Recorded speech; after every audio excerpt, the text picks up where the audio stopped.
отдыхает, задумался о чем-то и что-то вспоминает. Его кто-то оценит по обуви, одежде, мозоли на руках, оставленные прежде. В надежде учится давно он говорить привет, и по утрам его будильник — солнечный свет. Хочет он мирной жизни, покорить города, ведь сколько себя помнит, он сирота.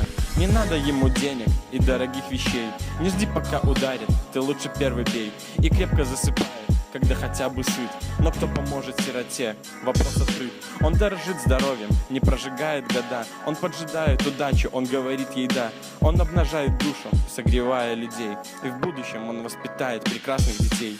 Пока ты думаешь в квартире, что обижен судьбой, твои родители вместе и рядом с тобой. Ребята те ходили в ад, прошли огонь и воду, не потеряли лишь одно — свою свободу. Они всегда на улице, она родная мать. Одна мечта по жизни — спокойно поспать. Относятся ко всем без зависти любя, не доверяют никому и верят только в себя. Жизнь сироты вам не понять, не понимаю и я. Одна мечта на всех — это своя семья. Видюха не про радости жизни, а про судьбу ребят. Увидев улыбку на их лицах, я буду сам рад.